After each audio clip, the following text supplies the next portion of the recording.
Okay, let's talk about some tips and tricks that will help you get the best grade possible on your reverse engineer post. The most important thing that I can tell you is all of the required items that you need for your blog post, so everything you need to get a perfect score, is outlined in the project requirements, okay? This week, it's the Design and Color Reverse Engineer post included in the week 2 folder, and you'll see kind of it outlines exactly what it is you're supposed to do for the assignment. There's a lot of bullet points. There's some instructions on what to submit and how to submit.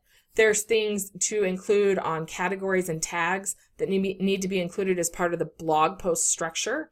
And then also there's the information that you're going to write in your blog post about the design piece that you select, okay? So make sure you review, double check.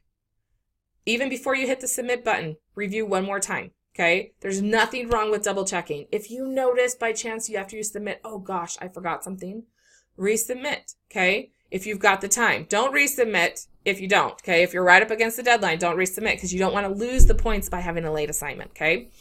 But I want to give you all the points I possibly can. And the way that you can guarantee that I give you those points is by making sure it's all included in your assignment. The second thing that I want to talk to you about is using the vocabulary or terminology that you're learning in the book. Okay, you're going to talk to me about the 4 design principles: contrast, repetition, alignment, and proximity.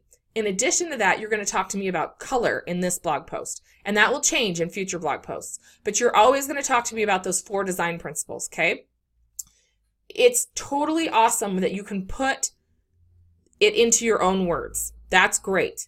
But I need you to show me that you're an expert, that you've learned the terminology, so that if you're turning around and teaching it to someone, and in this case, your blog post makes you the teacher and I'm the student, then I know for sure that not only do you know the correct terminology, but that you understand exactly what it is you're using, the term, how that term makes sense. So I'll give you an example.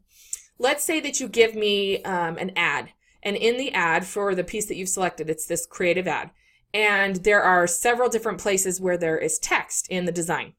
Let's say that the text is all along the left-hand side, so you call that out. You say, in the alignment, okay, there's the vocabulary word, it's all on the left side. Great.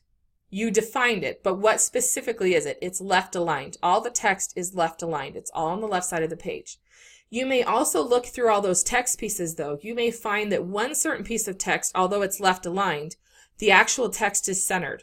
So you'll want to draw that out. You'll want to circle that piece in your draw over, and then in your written analysis, you'll want to say, all the text is left aligned. It's on the left side of the page. However, the third section of text down is actually center aligned.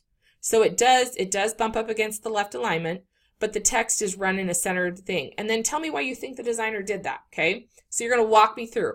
Pretend that I don't know all the terminology, that I haven't read this book, and that I'm the student. So you're going to show me what you know by using the terminology and then explaining that terminology through the drawovers and your own words, which is what the text is going to include, okay?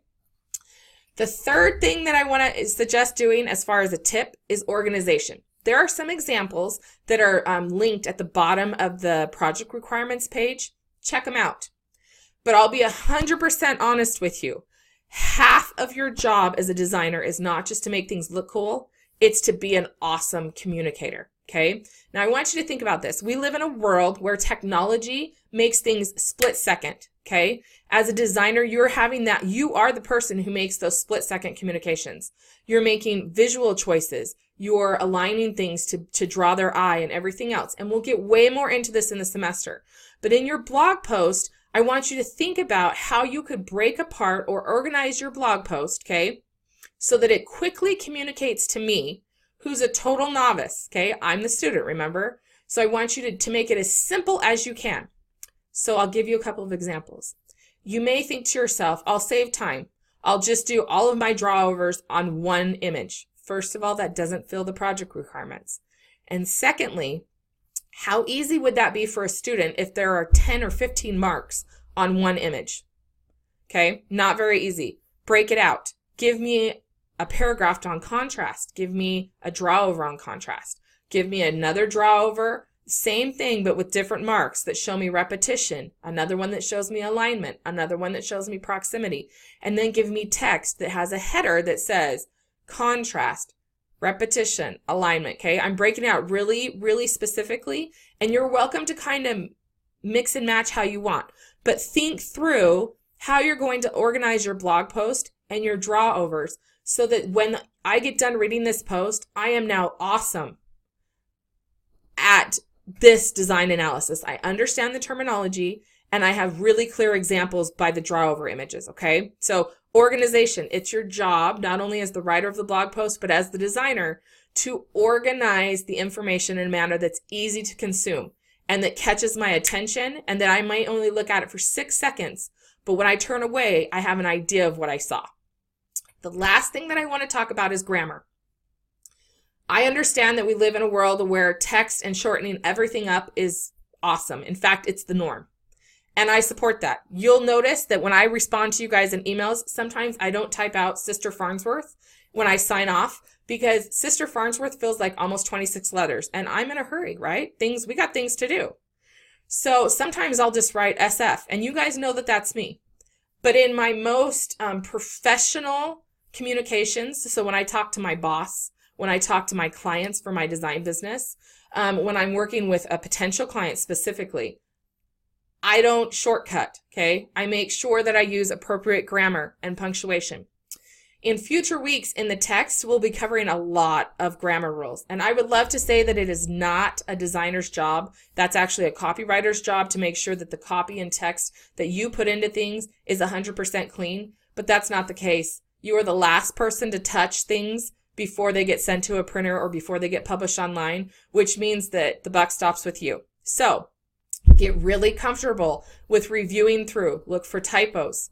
Look for capitalization issues. Look for punctuation problems. Look for places where maybe you left out a word or two because all of a sudden you slipped back into that text writing mode rather than I'm writing a letter to my grandma mode, okay?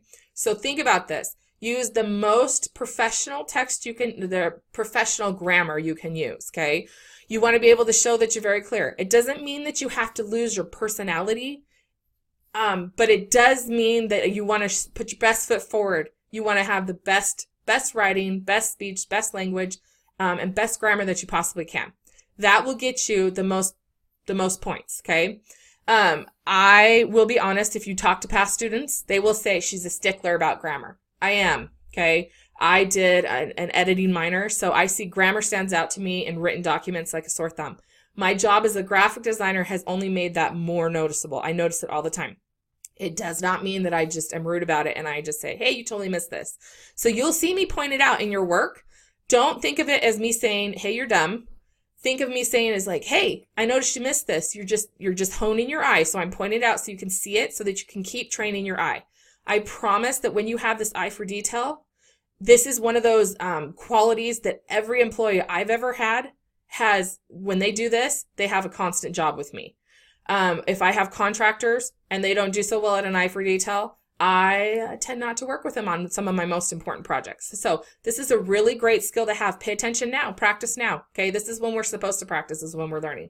So those are my tips and tricks. If you've got questions, definitely send me a note, ask on the discussion boards. But hopefully that will help you speed up the process in getting the best grade you possibly can on that reverse engineer post.